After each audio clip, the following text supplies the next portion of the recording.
गुरुब्रह्मा गुरुविष्णु गुरुदेवो महेश्वरः गुरुसाक्षात् परब्रह्म तस्मै श्रीगुरवे नमः। वक्रतुण्ड महाकाय सूर्यकोटिसमप्रभं निर्विघ्नं कुरु मे देव सर्वकार्येषु सर्वदा। ज्ञानानन्दमयं देवं निर्मलं स्फुटिकाकृतिमाधारं सर्वविद्यानां सिद्धिर्विद्यास्महे। सर्वमङ्गलमाङ्गल्ये शिवे सर्वार्थसाधके शरण्ये त्र्यम्बके देवी नमोस्तुते। ఆఖరి వారం మనం విష్ణువు అమ్మవారిని ఏ విధంగా స్తుతి చేశారు, శివుడు అలానే అమ్మవారిని ఏ విధంగా స్తుతి చేశారని చెప్పుకున్నాం. ఈ రోజున అమ్మవారి యొక్క నిజ రూప వర్ణనం, అమ్మవారు ఏ రూపంగా ఉంటారని తెలుసుకున్నాం అన్నమాట. సరే అని నేను పలకగా, అంటే బ్రహ్మదేవుడు లాస్ట్ వారంలో మనం చెప్పుకున్నట్టుగా శివుడు ఆ విధంగా స్తుతి చేశాడు, బ్రహ్మదేవుడు తను ఆ విధంగా స్తుతి చేశాడని చెప్తూ భగవతి అమ్మవారిని అడుగుతున్నాడు, నిజ రూపాన్ని ఉపదేశిస్తూ ఇలా అన్నది. అమ్మవారు బ్రహ్మదేవుడికి చెప్తూ తన నిజ రూపాన్ని గురించి వ్యక్తపరుస్తుంది. అమ్మవారు చెప్తున్నారు ఎవరికి? బ్రహ్మదేవుడికి. ఆ విధంగా అమ్మవారి రూపం మనందరికీ దొరికింది. అమ్మవారి నుంచి బ్రహ్మదేవుడికి, బ్రహ్మదేవుడు విష్ణువు శివుడు అందరికీ దొరికి అక్కడి నుంచి మనకు వచ్చింది. మా ఇరువురిలో భేదం మాత్రం కూడా లేదు. లాస్ట్ టైం బ్రహ్మదేవుడు ఏమడిగాడు? పురుషుడికి ప్రకృతికి తేడా ఏంటి, ఇద్దరు ఒకటేనా వేరు వేరా, ఇద్దరు ఎవరు డిఫరెన్స్ ఉందని అడిగాడు.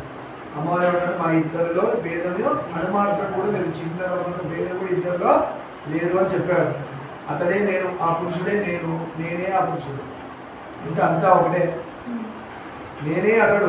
భేదభావం ఉందని అనుకోవడం భ్రమ. ఇద్దరి మధ్యలో ఏదో భేదం ఉంది అనుకోవడమే భ్రమ. అంటే ఇద్దరు వేరు కాదు అని అంటాం. అంటే ఏంటి? స్త్రీలింగం కాదు, పుల్లింగం కాదు, ఇంకొకటి ఈ రెండు కానీ ఇంకో లింగమే కాదు. మొదలైందా? స్త్రీ కాదు, పురుషుడు కాదు, అన్యమేమీ కాదు. అసలు దానికి లింగ రూపంగానే మనం చెప్పకూడదు. దైవతత్వాన్ని బ్రహ్మతత్వం అంటారు. అలా ఇద్దరి మధ్యలో భేదం ఉన్నది అంటే మైండ్లోనూ క్లారిటీ లేదని అర్థం. భ్రమ, భ్రాంతి అంటారు.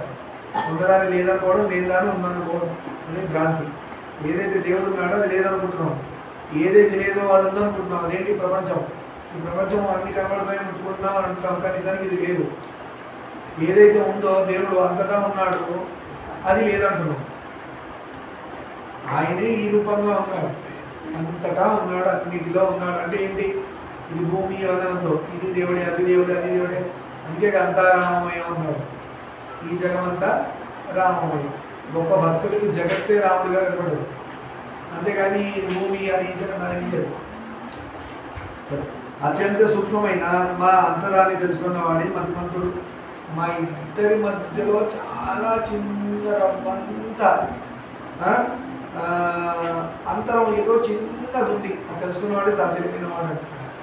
అంటే ఏమో కాదు, ఈ ప్రకృతి పురుషుల్లోకి వెళ్ళిపోతున్నా తెలుసుకోవాలి. ఈ ప్రకృతి ఎక్కడి నుంచి వచ్చింది? పురుషుల్లో వచ్చింది. ఆయనే తెలివైన వాడు అని చెప్తుంది. వానికే భవ విముక్తి లభిస్తుంది. ఇవో మీరు తెలుసుకున్నారు. భవ విముక్తి అంటే దేనిలో పడున్నాం? ఈ సంసారంలోంచి బయటపడేవాడు ఎవరంటే ఆ ప్రకృతి పురుషుడికి ఉన్న ఆ చిన్న అంతరాలు. అంటే ఈ అమ్మవారి ఐవారి నుంచి వచ్చారు, పురుషుల నుంచి వచ్చారు. నిత్యము సనాతనము అయిన బ్రహ్మము ఒక్కటే. నిత్యము ఎప్పుడు ఉండేది, అలానే సనాతనము ఎప్పటి నుంచో ఉన్నది, ఎప్పుడూ ఉండేది. దాన్ని ఏమంటాం మనం? బ్రహ్మము అంటాం, దాన్ని పరబ్రహ్మము అంటాం. దానికి జెండర్తో సంబంధం లేదు. కానీ ఉపాధి భేదాన్ని బట్టి దీపం దినగోచరించినట్లు, అద్దంలో ప్రతిబింబం కనపడినట్లు సృష్టి కాలంలో మాత్రం ద్వైతభావం వ్యక్తమవుతుంది. సరే, పరబ్రహ్మం ఒకటే అయినప్పుడు మరి ఇన్నిగా ఎలా కనబడ్డాడు అంటే, సృష్టి జరిగినప్పుడు మాత్రం ఇద్దరుగా కనబడతాడు. పురుషుడు కూర్చొని ఉంటాడు, ప్రకృతి ఆయనలోంచి బయటకు వచ్చి సృష్టి కార్యాన్ని నిర్వహిస్తాడు. ప్రకృతి అమ్మవారు మళ్ళీ సృష్టి కార్యం అయిపోయాక, లయం అయిపోయాక మళ్ళీ ఆయనలోకి వెళ్ళిపోతుంది. అలా ఇద్దరుగా కనబడేది ఎప్పుడు అంటే సృష్టి జరిగేటప్పుడు. అంటే మన అందరి సృష్టి, జీవాల సృష్టి, ప్రపంచ సృష్టి, హరిత అన్ని ప్లానెట్స్ వచ్చాయి కదా, అప్పుడు ఇద్దరుగా ఉంటారు. లయం అయిపోయాక అమ్మవారు ఎవరికి వెళ్ళిపోతుంది, ప్రకృతి పురుషుల్లోకి వెళ్ళిపోతుంది.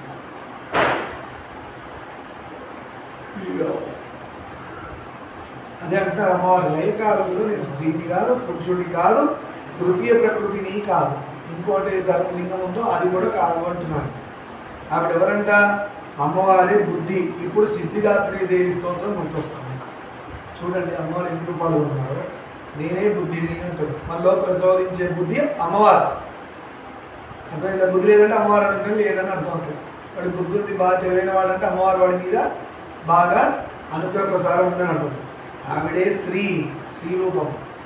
ధృతి, కీర్తి, స్మృతి, శ్రద్ధ, మేధ, దయ, లజ్జ, క్షుధ, తృష్ణ, కాంతి, శాంతి, నిద్ర, తంద్ర, పిపాసలను, జరాజరులను, విద్య, స్పృహ, వాంఛ, సత్యాశక్తులను, వస, మజ్జ, త్వక్కులను, ఋతానృత వాక్కులను, పర, మధ్య, పశ్యంతులను, వివిధ నాడులు కూడా అమ్మవారే. మనలో వెళ్ళే నాడి కూడా అమ్మవారే. ఆవు పాలు కొంచెం లైట్ ఎల్లోయిష్గా ఉంటాయి, అబ్జర్వ్ చేశారు. బర్రెపాలు తెల్లగా ఉంటాయి, ఆవు పాలు లైట్ ఇష్యూలో ఉంటాయి. ఎందుకంటే ఆవు లోపల సూర్యనాడి అని ఉంటుంది. సూర్యనాడి ఆవు మాత్రమే సూర్యరశ్మిని ఆ నాడి గ్రహించి ఆ సూర్యకాంతి గ్రహించినందువల్ల ఆ పాలు లైట్ ఇష్యూలో మారుతుంది. ఆవు యూరిన్ కూడా అలా ఉంటుంది. ఆవు పేడలో కూడా ఆ ఎల్లోయిష్ గ్లో కనబడుతూ ఉంటుంది. ఆవుకు సంబంధించిన ఏదైనా కూడా ఆ ఎల్లోయిష్ గ్లో ఉంటుంది. అదే సూర్యనాడి. అందుకనే సూర్యోపాసన, సూర్య నమస్కారాలు, సూర్యుడికి సంబంధించిన సాధనలు చేసేవాడు ఆవు పాలు మాత్రమే తాగుతారు. ఆవుకు సంబంధించిన నెయ్యి, పెరుగు అన్నీ కూడా ఆవుకు సంబంధించినవి తీసుకుంటారు. గొప్ప గొప్ప పాపాలు చేసి నోటితో అనుకోవడం మాటలని పిచ్చి పనులు చేసి అలాగే చేస్తే అది పాపం పోగొట్టుకోవడం కోసం ఆవు మూత్రాన్ని తీసుకుంటారు, ఆవు పేడని నాలికి రాసుకుంటారు. ఆ నాలిక తప్పు చేసి పోవడం కోసం. అలా ఎవరో కాదు, చంద్రశేఖర సరస్వతి స్వామి వారు ఒకసారి తన పీఠంలో ఉన్నప్పుడు తోటకూర ఎవరో తెచ్చిస్తే బాగుంది, ఎవరు తెచ్చారు తోటకూర అని అడిగారు సన్యాసాశ్రమంలో ఉండగా. అలాగనే నెక్స్ట్ డే నుంచి రోజు తోటకూర పెట్టడం స్టార్ట్ చేశారు. ఇదేంటి ఆయన ఎందుకు రోజు తోటకూర చేస్తున్నావు, ఎవరైనా మొక్కుకున్నారా లేదంటే ఎవరైనా గొప్ప పీఠానికి ఎవరైనా తోటకూర అనేది దానం చేసి వెళ్ళారు, ఏంటి సంగతి అంటే, ఏ స్వామి రోజు మీరే తోటకూర బాగుందన్నారు, అది తెలిసింది, అదే మీకు బాగా నచ్చింది కాబట్టి అదే పెట్టడం స్టార్ట్ చేశాం. ఆ రోజు స్వామి చాలా ఫీల్ అయ్యారంట. సన్యాసిగా ఉంది నేను, ఇది బాగుంది అది బాగుంది ఇది బాగాలేదు అది బాగాలేదు అని చెప్పకూడదు. శంకరాచార్య వారి వంశంలో ఆ సన్యాసాశ్రమంలో ఉండి నేను ఇలాంటి పని చేసినందుకు నాకు నేనే ప్రాయశ్చిత్తం చేసుకుంటాను అన్నారు. అని వారం రోజుల పాటు గోమూత్రము ఆ ఆవు పేడని నానికి రాసుకున్నారు. వారం రోజులు ఇంకా వేరే తిండి మానేశారు. అలా ప్రాయశ్చిత్తం చేసుకున్నారు. అందుకని ఆ స్వామి పిలిస్తే దేవుడు పలికేవాడు, పరిగెత్తుకు వచ్చేవాడు. పలకడం కాదు, వినాయకుడు పిలిస్తే వినాయకుడు పరిగెత్తి వచ్చేవాడు, సూర్యుడు పిలిస్తే సూర్యుడు వచ్చేవాడు. అలా ఉండేది. ఆయన పేరే నడిచే దేవుడు అంటారు. కంచి కామకోటి పీఠం ఆయన యొక్క అధిష్టానం బృందావనం. ఆయన యొక్క బృందావనం కంచి కామకోటి పీఠం అంటే చూడండి, స్వామివారి యొక్క పీఠాలు అక్కడ ఉన్నాయి. చంద్రశేఖర సరస్వతి స్వామి వారు అనుభవం పైన పట్టణంలో ఇలా చేయబెట్టి ఉంటారు. అడిగితే నేను చూపిస్తాను. అని ఇంకో ముఖ్యమైన విషయం, శంకరాచార్య వారి జయంతి వస్తుంది. శంకర జయంతి వస్తుంది May 2. అదే రోజు రామానుజుల జయంతి కూడా ఉంది ఆ రోజే. సో ఇద్దరు గురువులకు సంబంధించింది మన సమితిలో శంకరాచార్య వారిని పట్టిపోతాం మనం. కాబట్టి శంకరాచార్య వారికి సంబంధించిన గురువుకు సంబంధించిన పూజలు ఆ రోజు సాయంత్రం ఉంటాయి. 6:30 May 2 గుర్తుపెట్టుకోండి. ఆ రోజు ఏం చేయాలని ముందు రోజు నేను అప్డేట్ చేస్తాను. May 2, 2025 వైశాఖ మాసం శుక్లపక్ష పంచమి మే 2 అయింది.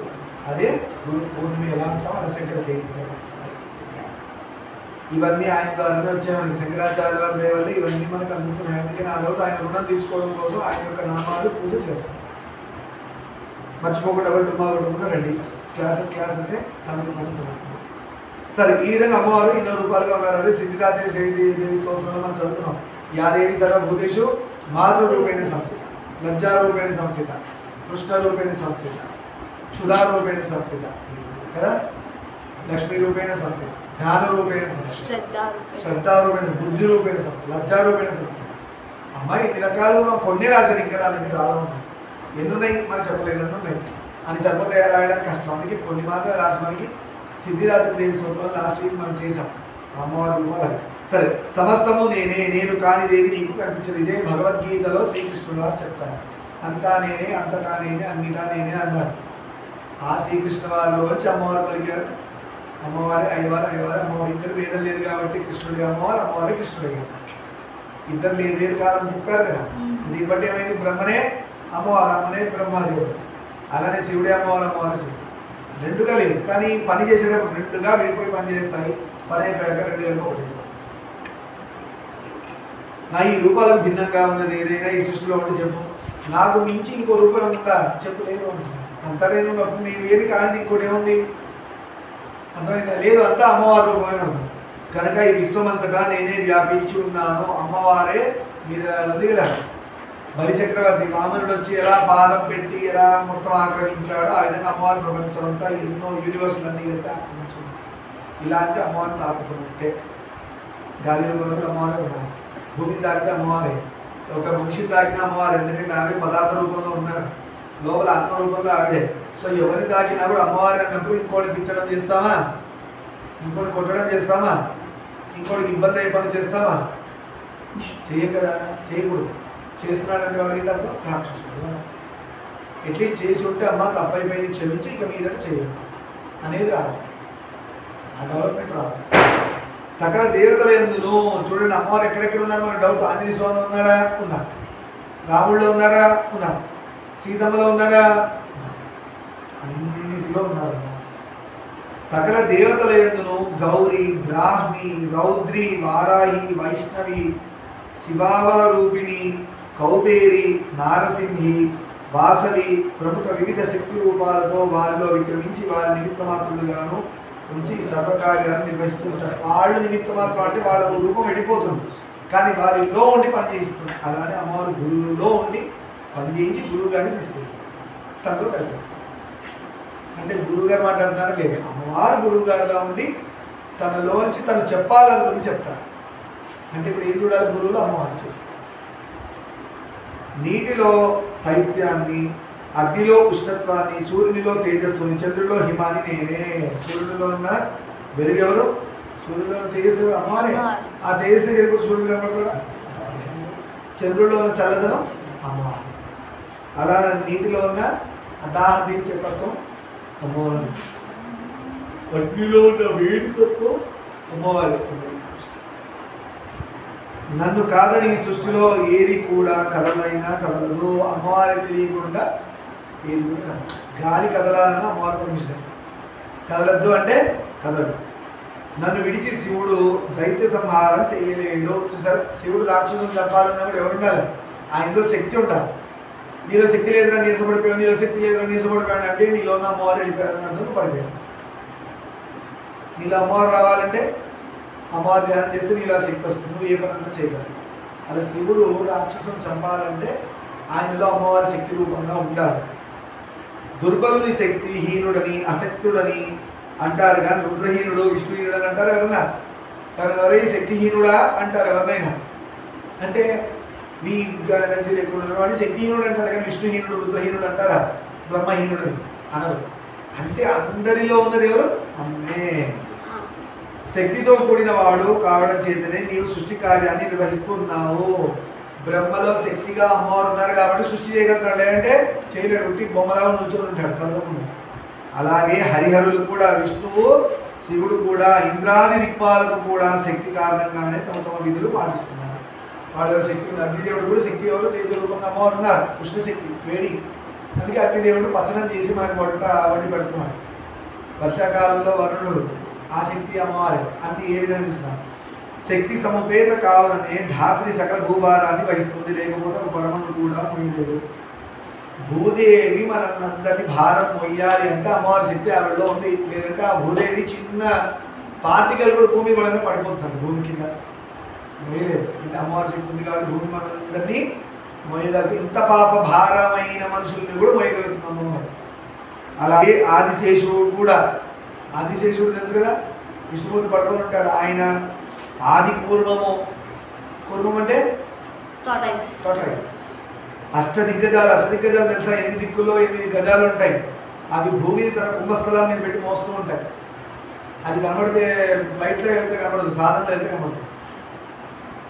శక్తి కలబట్టే స్వీయ కార్యాలు సాధిస్తున్నాయి. అవి ఉన్నాయి కాబట్టి మనకి భూమి ఇలా నిలబడగలుగుతుంది. ఇంత బరువు భూమి పడిపోవాలి, ఏదైనా ఇస్తే పడిపోవాలి కదా. మరి ఇంత స్పేస్ భూమి ఎలా ఉంటుందంటే ఆ అష్టదిగ్గజాలు వాటిని కుంభస్థలం మీద పెట్టుకొని మోస్తున్నాయి భూమి అమ్మవారు చెప్పిన ఆర్డర్ మీద. నేను తలుచుకుంటే జలాన్ని హరించివేయగలను. అమ్మవారు కళ్ళు మూసుకొని ఎలా తలుచుకుంటే జలం మాయం, ఆవిరైపోతుంది జలం, ఇక నీరు దొరకదు. అలానే అగ్నిని ఆపివేయను. అగ్ని బాగా మండుతున్న అగ్ని అమ్మవారిని చూసాక ఆరిపోయింది. అగ్ని లేదు, ఎక్కడ అగ్ని లేదు. ఎక్కడ పోయాడు? అగ్ని లేదు, పోయింది. ఎక్కడ అగ్ని పుట్టదు. ఇక వాయువును స్తంభింపజేయగలం. కదులుతున్న ఈ గాలి తెలుస్తుంది కదా, గాలి తగులుతుందా? గాలి కదలలేదంటే అర్థం ఏంటి? గాలి కదిలితేనే మనకు రిలాక్సేషన్ కానీ ప్రాణం ఉండడం కానీ. ప్రాణం ఉందని తెలియడం అర్థం ఏంటి? గాలి కదులుతుంది. గాలి కదలట్లేదంటే ప్రాణం పోయింది. అంటే గాలి కదలకుండా ఉంది అంటే అందరు చచ్చిపోయారు. గాలి కదులుతుంది అంటే ప్రాణం ఉన్నట్టే. నిజంగానే గాలి కదులుతుంది కదా, మనలో కూడా గాలి కదులుతుంది కదా. అంటే ఆయన కదులుతున్నాడు కాబట్టి మనం వెతుకున్నాం. ఆయన కదలడం మానేసి నేను గుండెల్లోనే ఉంటా అంటే పోయింది ప్రాణం. లోపలికి వెళ్ళింది బయటికి రావాలి, బయటికి వెళ్ళిన గాలి లోపలికి వెళ్ళాలి. మనం గుర్తుపెట్టుకోండి, కనబడని గాలి కనబడే వస్తువుని కదిలిస్తుంది. అవునా? దాన్ని పట్టుకున్నావా అంటే దొరకట్లేదు. పోనీ పట్టుకొని లోపలికి వద్దామా అంటే తొయ్యలేము. మనం పట్టుకోలేని గాలి, మనం లోపల తొయ్యలేని గాలి మన ఇంత బరువైన శరీరాన్ని లోపల ఒక చిన్న ఫార్ములాలో లోపలికి బయటికి వస్తూ నడిపిస్తుంది. How is it impossible? కనబడని వస్తువు కనబడే దాన్ని నడిపిస్తుంది. గాలి కనబడుతుందా? మనం కనబడుతుందా? అదే దైవత్వం. ఆ కనబడని వస్తువు కనబడే దాన్ని నడిపిస్తుంది. ఇదే ఎగ్జాంపుల్ మనకి. ఇప్పుడు నమ్మి తిరిగి గాలి, ఎందుకంటే గాలి మనం నడిపిస్తుంది. నీ గాలితో తీసేయండి, మనం ఉంటావా? పోయి ఉంటాం, బయటపడేస్తాం, తీసుకోండి. కనబడే వస్తువుని కలిగిస్తున్నప్పుడు ఇలాంటి కనబడే వస్తువుని కనబడని వస్తువు కలిగిస్తుంది. అదేంటి? పరబ్రహ్మం అని గుర్తుపెట్టుకొని ఒళ్ళు దగ్గర పెట్టుకొని మనం ధర్మంగా ఉండాలి.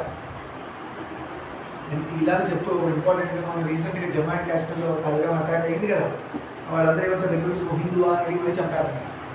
అవునా? అది ఎంత దారుణం చూడండి. కలియుగం ముదురుతుందని చెప్పడానికి ఇదే. ఎవరైతే ధర్మాత్మలో, ఎవరైతే హిందూ ధర్మమో ధర్మాన్ని వెతికి చంపుతున్నారు వీళ్ళు, అంటే అధర్మం అని చెప్పడానికి క్లియర్గా అర్థమైపోయింది. అదే అధర్మం. ధర్మాన్ని అడిగి మరీ తీసేద్దామని చూస్తున్నారు, కానీ ధర్మం వెళ్తుందా?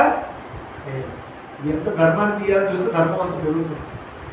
మనం జరిగిన అటాక్ ఏమైంది? హిందువులంతా ఒకటై, ధర్మం అంతా ఒకటై, సనాతన ధర్మం అంతా ఒకటై, ప్రతి వరల్డ్లో ఉన్న ప్రతి చోట ధర్మం బయటికి కనబడింది ఎక్కడెక్కడ ఉందా. అదే కదా ప్లాక్ కార్డ్స్ పట్టుకొని యూఎస్లో కూడా పాకిస్తాన్ ఎంబాసీ ముందర ఓం అని రాసి ఆమె హిందూ, ఆమె సనాతన ధర్మి అని చెప్పుకుంటూ వచ్చారు. అర్థమైంది? దానికి ఎక్కడ ధర్మాన్ని తొక్కాలని చూస్తే, ఒక చోట తొక్కుదామని చూస్తే 1000 చోట్ల లేస్తుంది పైకి. అందరూ ధర్మాన్ని నమ్మాలి. అండ్ ఇంకోటి రీసెంట్గా నేను కొన్ని ఇన్సిడెంట్స్ చూసాను. ఇప్పుడు జమ్మూ అండ్ కాశ్మీర్లో బాధ అనిపించింది. ఇవాళంతా అవే న్యూస్ చూస్తున్నా. పాప ఫైర్ చేసేటప్పుడు పప్పా అని అనిపిస్తున్నారు. పాపం పిల్లలు చంపేశారు హస్బెండ్స్. అవునా? ఇదే అని కాదు, తెలంగాణనే కాదు, అన్ని చోట్ల యూత్ నాన్సెన్స్గా వెళ్తుంది, ధర్మంగా వెళ్ళట్లేదు యూత్. వాళ్ళకి ఏం కావాలి? దిక్కుమాలి హెయిర్ స్టైల్ ఒకటి కావాలా, ప్యాంటు చినిగిపోయిన ప్యాంట్ ఒకటి కావాలా, మొబైల్ ఒకటి కావాలి, ఫోన్ ఒకటి కావాలి, ఇంకా మహా అంటే ఇంకోటి సినిమాలో చూసే దరిద్రం ఒకటి కావాలి. ఇంతమించి యూత్కి ఒక టార్గెట్ లేదే. ఒక్క ప్రైమ్ మినిస్టర్ మోడీ ఇంత దారుణమైన సిచ్యువేషన్ నుంచి భూమిని, మన భారతదేశం ధర్మభూమిని, వరల్డ్లో ఎక్కడ లేదు, భారతదేశమే ధర్మభూమి. అందుకే దేవతలందరూ ఇక్కడ పుట్టారు. పూజ గదిని కాపాడుతుంది ఒక్కడు. ఏమనంటే మోడీ ఉంటే బాగుండు, మోడీకి 20 ఏళ్ళకి వస్తే బాగుండు, మోడీ ఆయుష్ 200 ఉంటే బాగుండు అంటారు. నువ్వెందుకు అవ్వట్లే? అంటే టీనేజర్స్ అని అంటే మేము కూడా అవ్వాలి. నేను యాక్చువల్గా ఎంత చేసినా మా ఏజ్ వచ్చేస్తుంది. ఫ్యూచర్ మీది. ప్రతి టీనేజర్ ఆర్ ప్రతి యంగ్స్టర్, టీనేజర్ అనే కానీ ప్రతి యంగ్స్టర్ ఒక శక్తిలాగా మారాలి. ఎవరికి మారాలా? అమ్మాయి లేదు, అబ్బాయి లేదు. ఇలా ఝాన్సీ లక్ష్మీబాయి, రుద్రమదేవి ఎలా ఉన్నారు? చాప మూవీ చూసి విజిలేసేసి టికెట్లు పేపర్ ఇచ్చేసి రావడం కాదు, లేదంటే వారం రోజులు బాధపడి 8వ రోజు మర్చిపోవడం కాదు. శివాజీ మహారాజ్ ఎంత కష్టపడ్డారు ఈ ధర్మాన్ని కాపాడడానికి. అంత గొప్పవాడు కాబట్టి శివాజీ మహారాజ్కి అంబికాదేవి ప్రత్యక్షమై, అమ్మవారు ప్రత్యక్షమై తన ఖడ్గాన్ని ఇచ్చింది. ఖడ్గం పేరేంటి? భవాని. అవునా కాదా? అమ్మవారు ప్రత్యక్షమై ఖడ్గాన్ని ఇచ్చారు. జై శివాని జై భవాని అంటారు చూసారా? ఎలా వచ్చింది? శివాజీ మహారాజ్కి జై భవాని జై శివాని చెప్తున్నారు. అదే జై శివాజీ మహారాజ్ ఎవరన్నారు? జై శివాని జై భవాని అంతే. అమ్మవారు ఇచ్చిన ఖడ్గం ఇప్పటికి మనం చూడగలుగుతున్నాం. శివాజీ మహారాజ్ అంటే ఆలోచించండి, అంటే అమ్మవారు ప్రత్యక్షం ఇచ్చింది ప్రూఫ్ ఉంది కదా, అవునా కదా? ఇలా ఉన్నప్పుడు మీరందరూ ఎంత జాగ్రత్తగా ఉండాలి. లైఫ్ మీదే ఫ్యూచర్.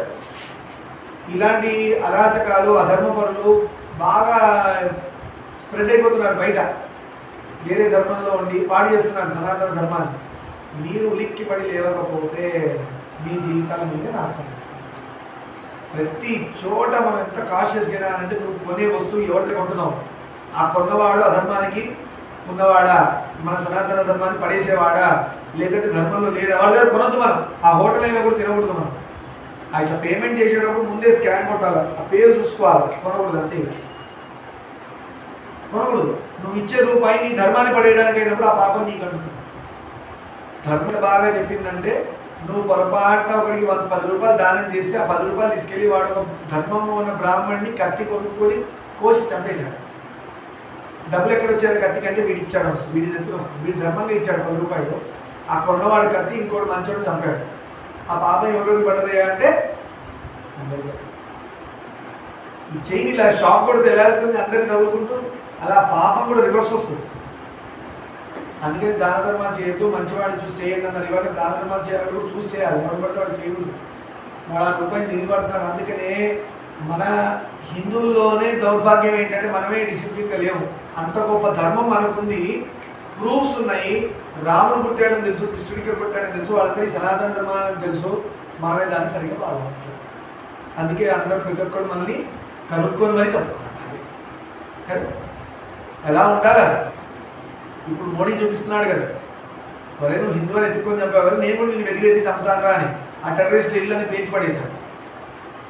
అంటే నీ ఉద్వేగం అని అనొద్దు, దీన్ని కాపాడుకోవడం, మన ధర్మాన్ని మనం కాపాడుకోవడం. ఎవరికి వాళ్ళు అలర్ట్ అవ్వాల్సిన టైం ఇది. నిర్మోహమానంగా మన సనాతన ధర్మానికి విరుద్ధంగా ఉన్న వాడికి మనం సపోర్ట్ చేయకూడదు. ఎలా ఉందంటే మన ఇంట్లో చేరి మనల్ని చంపేసి 5 నాదలు రాసుకున్నట్టు ఒప్పుకుంటారా? మీ ఇంట్లో ఎవరితో పాపం నాయన నీ ఇంటి ముందుకు వచ్చి అడుగు తిన్నాడు, ఓకే, నీ ఇంటి ముందుకు వచ్చి అడుక్కున్నాడు, నాకు తిండి లేదు, బట్టలు లేవు, పిల్లలు పోషించుకోవాలి నాయన, భిక్షాందేహి అని అడుక్కొని నీ దగ్గర రూపాయి తీసుకొని మంచితనంతో నిన్ను మార్చుకొని, ఎందుకంటే బయట ఉంటావు, మా ఇంట్లో రూమ్ తీసుకో అని చెప్పి నువ్వు తీసుకొచ్చి ఇంట్లో పెడితే వాడు నీతో కలిసినట్టుగా ఉండి నిన్నే ముంచి నిన్ను చంపి నీ ఇల్లు రాసుకొని పెట్టుకున్నాడు.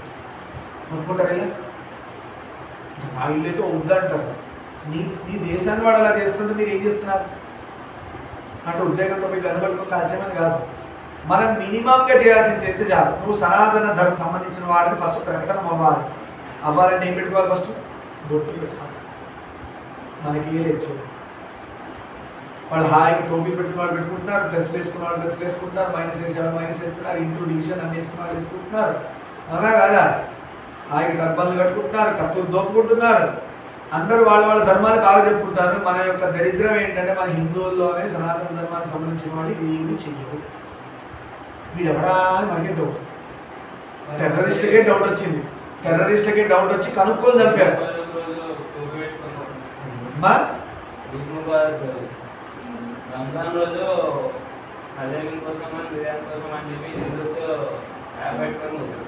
దాన్ని ఏమనాలి అన్న, దాన్ని ఏమంటారు చెప్పు? ఆ మాత్రం ఆపుకోలేవా? నీ ధర్మం పడిపోయిన పడాలి, నువ్వు దిక్కుమాల హలీం తినడం కోసం నీ ధర్మాన్ని పడేస్తావా? కలియుగం అట్లా ఏడ్చింది. కలియుగం అని దాన్ని అంటే అర్థమైందా? ఎక్కడ లేని దరిద్రాలని మనలోనే నేను చూడండి. ఒక్కడికి సీరియస్నెస్ లేదు. కాబట్టి వేదం అంటారు, వేదం బ్రాహ్మణుడిది కాదు, వేదం అందరిది. వేదం 4 వర్ణాలు చెప్పింది, బ్రాహ్మణ క్షత్రియ వైశ్య శూద్ర అని 4 వర్ణాలు చెప్పింది. అదే వేదం 4 ఆశ్రమాలు చెప్పింది, బ్రహ్మచర్యం, గృహస్థం, వానప్రస్థం, సన్యాసం. అదే వేదం ఏం చెప్పింది అంటే కొడితే చెప్పలు. గాంధీజీ అన్నారు ఇది కొడితే చూపిమని, అది కాదు. ఇప్పుడు సుభాష్ చంద్రబోస్ లాగా ఉంటారు, ఆయనకి ఏమని చెప్పారు, ఆయన ఇటు కొడితే ఇటు చూపిమని. ఆయన కాదు కదా కొట్టేది, మళ్ళీ కదా కొట్టేది. అర్థమైందా? అది నిజంగా ఆయన అన్నారు లేదు, తర్వాత మనకు తెలియదు, ఆయన నిజంగా అన్నారు లేదు. అలా వచ్చింది మాట చెప్పుకుంటున్నాం. అలా కొడుతుంటే కొడుతూనే ఉన్నాడు వాడు, కొట్టేవాడు బాగా ఎంజాయ్మెంట్ ఉంది, నొప్పి మనకి. అలా కాదు, ఇప్పుడు ఆ రోజులు పోయినాయి. అప్పుడంటే ఆయన నడిచింది మహాత్ముడికి, మనకు అలా కాదు. కొట్టకముందే వాడు కొట్టేసేయాలి, అలా నడుస్తుంది. డౌట్ వస్తే ఫస్ట్ మనం సనాతన ధర్మానికి చెందిన వాళ్ళని చెప్పడానికి కనీసంగా ఏం చేయాలి? బొట్టు పెట్టాలి. ఫస్ట్ మగపిల్లలకు, ఫస్ట్ ఆడపిల్లలకు కూడా అవసరం. ఫస్ట్ మగపిల్లలు స్టార్ట్ చేయండి. మగపిల్లలు అలా ఉండి ఆడపిల్లలు నేర్చుకోవాలి. అదే అంటారు కదా, వాళ్ళ దగ్గరకు వచ్చి నువ్వు హిందువా ఎవరా అని కనుక్కొని హిందూ అలాగే తప్పేశారు. అంటే వాళ్ళకి ఎంత డౌట్ వచ్చింది, అది బొట్టు పెట్టుకుని లేపేసేవాళ్ళేమో. అట్లా బొట్టు పెట్టుకోవడం మానేస్తారా? బొట్టు పెట్టుకుని నీ పని చేస్తాను రా అన్నారు. మరి నేను సనాతన ధర్మానికి సంబంధించి బొట్టు కాదు ఓం పెట్టుకుంటానో ఏం పెట్టుకుంటాను స్వస్తికం పెట్టుకుంటానో శ్రీ పెట్టుకుంటానో నా ఇష్టం. నువ్వు ఎవడరా నా ఇంటికి వచ్చిలా చేసేది అని అడగాలి. నా ఇంటికి వచ్చావు, నన్ను అడుక్కొని తిన్నావు, నేను పెట్టిన తిండి తిని నన్నే నాశనం చేయడానికి చూస్తావా, అంటే నా దేశాన్ని పాడు చేస్తావా అనే ప్యాట్రియాటిజం ప్రతి జీవిలో ఉండాలి. అంటే ఒకే కూర్చొని భజన చేసుకున్నాం, పురాణాలు చెప్పుకున్నాం, ఏదైనా కూర్చుని కూర్చుంటాం అంటే కుదరదు.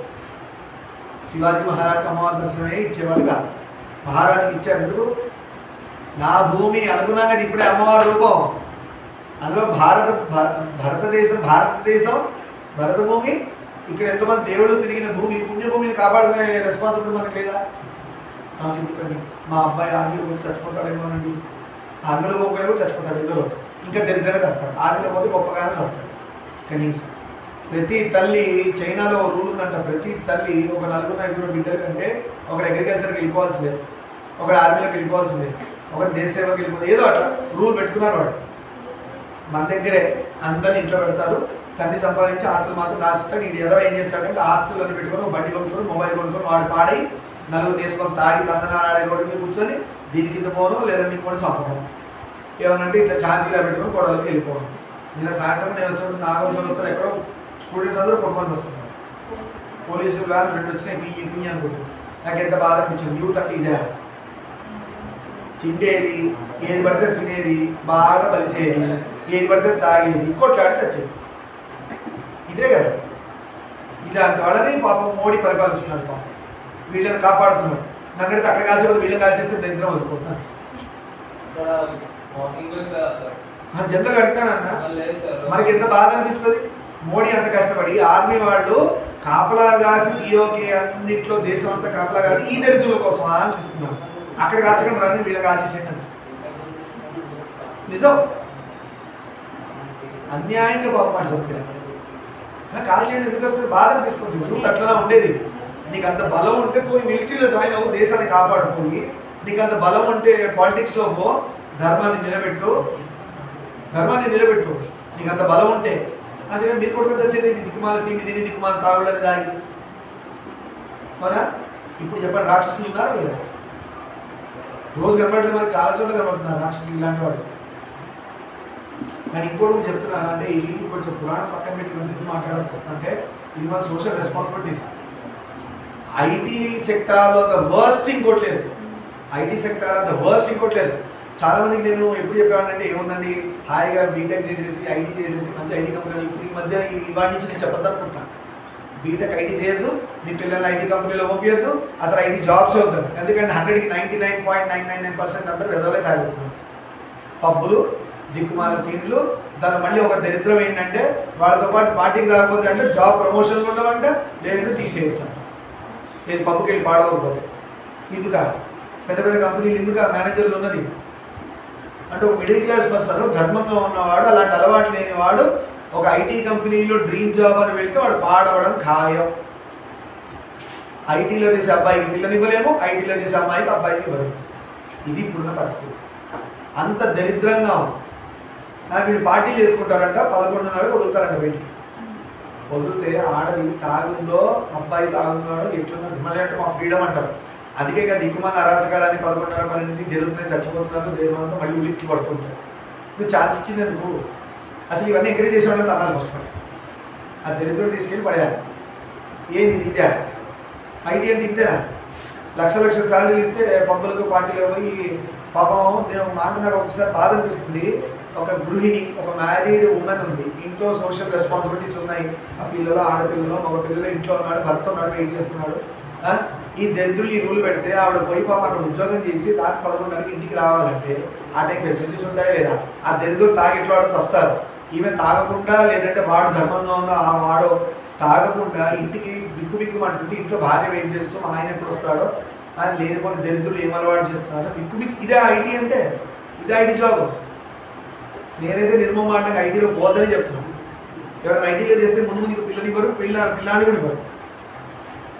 ఎంత దరిద్రంగా తయారైందంటే వేద బ్రాహ్మణుడు, వేదం చదువుకున్న పిల్లలు ధర్మమే నమ్ముకున్న వాళ్ళకేమో పిల్లనియట్లే, ఈ దరిద్రులే పిల్లనిస్తున్నారు. మళ్ళీ తర్వాత కంప్లైంట్, మా పిల్లలు ఇక్కడ సిగరెట్ పెట్టి కాల్చాడు, అక్కడ చాపు పెట్టి ఘాటు పెట్టాడు, వీడికి ఇంకో 4 మంది ఉన్నారంటే బయట, మా పిల్ల జీవితం ఇంకానో అని ఏడ్చి వస్తున్నాడు. నువ్వు ఇచ్చి చచ్చింది ఎందుకు, మళ్ళీ ఏడిచి చచ్చింది ఎందుకు? ఎందుకు? నిర్మోహమాట గుర్తుపెట్టుకున్న ఐటీ ఎంప్లాయీ కనుక సంబంధం వచ్చిందంటే వద్దనేయడం బెస్ట్. ఐటీ ఎంప్లాయీ అమ్మాయి వచ్చిందని సంబంధం వద్దనడం బెస్ట్. దీనిలో మళ్ళీ ఒక డౌట్ ఉంది, అందరు ఇలా ఉంటారా కదా, మనకు మంచి డౌట్ వస్తుంది. అందరు ఇలా ఉండరు కదా సార్, అందరూ అలానే ఉన్నారు, అందరూ అలా 100% అలానే ఉన్నారు అని చెప్పాలి. ఎందుకు తెలుసా? ఆ దిక్కుమాల కండిషన్ ఏడ్చింది కదా, జాబ్లో తీసేస్తారేమో, అందుకోసం నేను రాను. జాబ్లో తీసేస్తారేమో, మా మేనేజర్తో నేను డ్యాన్స్ పోయి తీసేస్తారు చెప్పాలి. జాబ్లోంచి తీసేస్తారేమో, ఎందుకంటే వాడు ఇంటి నిండా అప్పులు, ఇంటి లోన్లు, పిల్లల స్కూల్ ఫీజులు, ఈ దరిద్రం అంతా ఏడ్చిగా పాపం, ఇవందరు గుర్తొచ్చి వాడు దిక్కుమాల అలవాటు చేసుకొని వస్తుంది. దీనికంటే రిక్షా తప్పుకోవడం పోయింది, రిక్షాలు కూడా పోయింది. నిజమ్మా? ఆటో నడుపుకున్నా, కారు నడుపుకున్నా, బస్సు నడుపుకున్నా, ఏది నడుపుకున్నా నయం. ఏ లేకపోతే వ్యవసాయం చేసుకోవడం కానీ దిక్కుమాల ఐటీ జాబ్లు మాత్రం ఇలాంటి కల్చర్ ఉంటే, ఈ కల్చర్ నుంచి బయటికి వస్తే మేబీ ఆలోచించవచ్చు. వాళ్ళకి వచ్చే పెద్ద పెద్ద శాలరీలకి, బెట్టింగ్లకి, డ్రగ్స్కి, చూడండి ఏ స్కామ్లలో చూడండి ఐటీ వాళ్ళే ఉంటున్నారు. ఎక్కడైనా డ్రగ్స్ స్కామ్ అయితే దొరికారనుకో ఐటీ వాళ్ళు, ఇక్కడ పొలిటీషియన్ బిడ్డలు ఉంటారు, డబ్బు బాగా ఉన్న పిల్లలే ఉంటున్నారు. ఎందుకు? వాడికి రెస్పాన్సిబిలిటీ లేదు కదా, కొట్టుకొని కావచ్చు. నేను నాగోలు చెప్పినట్టు ఏది కావాలంటే మోడీ జై అంటారు. మోడీ జై జై అంటే ఆయన ఏదో రోజు పాపం ఆయనకి ఎంత వీలైతే అంత చేస్తాడు. ఆయనకు ఒక ఆయుష్ ఉందా? దేవుడి దగ్గర బాగుండాలి, ఆయుష్ వరకే చేస్తాడు. తర్వాత మళ్ళీ అడుగుతున్న వాళ్ళు పాత్ర పట్టుకొని ఇలా నుంచుంటారు, ఎవడొస్తాడా? నువ్వెందుకు తయారవ్వట్లే, నువ్వెందుకు రావట్లేదు? ఇది కదా రావాలి మార్పు. నువ్వు సనాతన ధర్మానికి సంబంధించిన వాళ్ళని ఛాతీలా పెట్టి చెప్పుకోగలగాలి, బొట్టు పెట్టుకోవాలి. ఇగో నేను సనాతన ధర్మం, ఇగో ఇది నా ధర్మం చెప్తున్నాను, ఇట్లా బొట్టు పెట్టాలి, పెట్టి చూపించాలి. నువ్వే సిగ్గుపడితే దొంగలాగా రేపు పొద్దున్న నెత్తి మీద చేతులు పెట్టడానికి బోలెడు వస్తాయి. పాకిస్తాన్ నుంచి ఒకటి ఇంకెక్కడెక్కడి నుంచో అన్ని దరిద్రాల నుంచి మన నెత్తి మీద పడుతున్నాయి. ఎందుకు? మనం సిగ్గుపడుతున్నాం బొట్టు పెట్టుకోవడానికి. దిక్కుమాల బట్టలు వేసుకోవడానికి సిగ్గు లేదు, కానీ బొట్టు పెట్టుకోవడానికి సిగ్గు వచ్చిందా? జనరల్ అడుగుతున్నాం, ఏ ప్రాబ్లం? వైనంగా జడలు వేసుకున్నాడు నీకు ఏదో మరి. ఆ పబ్బు కల్చర్ కూడా అట్లే ఇచ్చింది కదా, అడ్డదినమైన బట్టలు వేసుకొని వస్తేనే ఎలా ఉంటుంది సంప్రదాయం చేసుకో. Not allowed, this dress is not allowed. నువ్వు పద్ధతిగా ఉన్నావు, నాట్ అలౌడ్. ఏమి అదే దరిద్రం. ఇండియా అట పోయేది, గొప్ప గొప్ప శివాజీ మహారాజు, రాముల వారు, భరతుడు, గొప్ప గొప్ప రాజులు పరిపాలించి మనకి ఇచ్చింది ఈ భరత భూమిని. ఇలా దరిద్రంగా పప్పు కల్చర్ వేసుకొని ఆ దిక్కుమాల దరిద్రులు ఏది పడితే తిని కొట్లాడుకొని, తాగి తందనాలు ఆడి, బండ్లు వేసుకొని యాక్సిడెంట్ చేసి ఇంకోటి చంపి, ఈ టెర్రరిస్టుల దరిద్రులకి ఈడి చేతికిచ్చి, ఇందుగా మనం ఫ్యూచర్ అనేది ఆలోచించుకోండి. మిమ్మల్ని మీరు మార్చుకోండి. సెల్ఫ్ ఏమంటారు దాన్ని? సెల్ఫ్ రిపేర్ అనుకోండి. నేను సనాతన ధర్మానికి సంబంధించిన నేను ఎలా ఉండాలి అనేది ఫస్ట్ ప్రశ్నించుకోండి. నేను సనాతన ధర్మానికి సంబంధించి నేను ఎలా ఉండాలి అనే ప్రశ్న. నెక్స్ట్, మీకు తెలియదు, తెలిసిన వాడిని అడిగాడు, వాడు పాయింట్స్ చెప్తాడు, నోట్ చేయండి, ఫాలో అవ్వండి. నేను మీ నంబర్ చేయకూడదు కదా, తనకి ఎన్ని చెప్తాను, ఎవరన్నా ఎగెయిన్స్ట్గా మాట్లాడితే బ్లాస్ట్ చేయి. అలా సంగతి ధర్మం ఉన్నవాడు ఎంత ధైర్యం ఉండాలి మాట్లాడడానికి. అంటే ధర్మమే మాట్లాడిస్తుంది, ధర్మమే ధైర్యం. ఆ ధర్మంగా మాట్లాడేటప్పుడు అవతల ఎవడన్నా మనకు అనవసరం, అక్క చెల్లె తమ్ముడు నాన్ సెన్స్. నువ్వు వాయించే తర్వాత సంగతి, ఎందుకంటే నువ్వు మాట్లాడట్లే, నువ్వు నమ్మిన ధర్మం మాట్లాడిస్తుంది. నువ్వు ఏదో రోజు నుంచుంటావు, నీ మాట నుంచుంటావు, నీ ధర్మం అయితే నువ్వు నుంచుంటావు. అందుకే రాముడు ఈ రోజు కూడా ఆదర్శం, ఎప్పటికీ ఆదర్శం. అందుకని ధర్మమూర్తి రామ విగ్రహాన్ ధర్మ సత్య ధర్మ పరాక్రమ. చూసారా? అందుకని లోపల కూర్చోలేదు, పరాక్రమవంతుడు. ధర్మం ఏం చెప్పింది? అధర్మం జరిగితే ఎదురు తిరుగు అని చెప్పింది. అందుకని నువ్వు చెంప కొడితే ఇంకో చెంప చూపించని చెప్పాలి. అదే అలా చూస్తే నేనే కొడతాను. అర్థమైందా? ఇవి గుర్తుపెట్టుకొని ఎంతో మంది మన కష్టంతో మనకి మంచి ఫ్యూచర్ ఇవ్వాలని మనకి ఇచ్చారు. ఈ భూమిని వేరే శత్రువుల నుంచి కాపాడు. ఇప్పుడు మన బాధ్యత ఏంటంటే మనమే నాశనం చేసుకుంటున్నాం. ఈ దిక్కు మన పప్పు కల్చర్ ఒకటి దరిద్రం, ఈ యూత్ అంతా కూడా దరిద్రమైన తిండి తినేది, అవునా? దిక్కుమాల తాగుడు తాగేది, బట్టేసుకొని చచ్చేది రోడ్డు మీద. ఇవాళ టీనేజర్స్ ఫోటోలే కట్అవుట్లు బాగా కనబడుతున్నాయి. దశదిన కర్మ, దిక్కుమాల కర్మ, ఏవో కర్మలు అన్నీ. 10 రోజులకే పోయాడు, 15 ఏళ్ళకే పోయాడు, 14 ఏళ్ళకే పోయాడు, 13 ఏళ్ళకే పోయాడు. తల్లిదండ్రులు పాపం ఎంత కష్టపడి కంటే వీడు బండి వేసుకొని చచ్చాడు. తల్లిదండ్రులు ఆశయం ఏం కావాలి ఆడపిల్లలు మీరు కూడా బండి వేసుకోవడం ఫ్యాషన్ కాదు. మీకు ఒక ఏజ్ వస్తుంది, ఒక మెచ్యూరిటీ వస్తుంది, అప్పుడు మీకు బండి ఇప్పుడు కొనిస్తే ఏం చేస్తారంటే రేస్ చేస్తారు, ఇంకోటి బండి కిందికి పోతారు, జీవితం అంతటితో ఫుల్ స్టాప్. అలా చేయకండి. ఎందుకంటే మీ మైండ్కి మీ ఏజ్కి ఉరకలు ఎక్కువ. ఇప్పుడు పరిగెత్తే ఏజ్లో ఉన్నారు, అది బండికి డేంజర్. నడవాలి, భూమి మీద ఉండాలి. ఫస్ట్ మీరు భూమి మీద ఉండి ఆలోచించాలి, సరేనా అని చెప్పుకుంటూ ఈ రోజు పురాణం సోమంలో కొంచెం పురాణకాల విషయాలైనా కూడా మన ధర్మానికి అవి కూడా తోడ్పడతాయి కాబట్టి చెప్పుకుంటూ మనలో క్యారెక్టర్ బిల్డింగ్లో పనికొస్తాయి కాబట్టి చెప్పుకుంటాం. సర్వం శ్రీమామేశ్వర పాదాభివస్తు లోకాన్ సమస్తాంశులో భవంతు.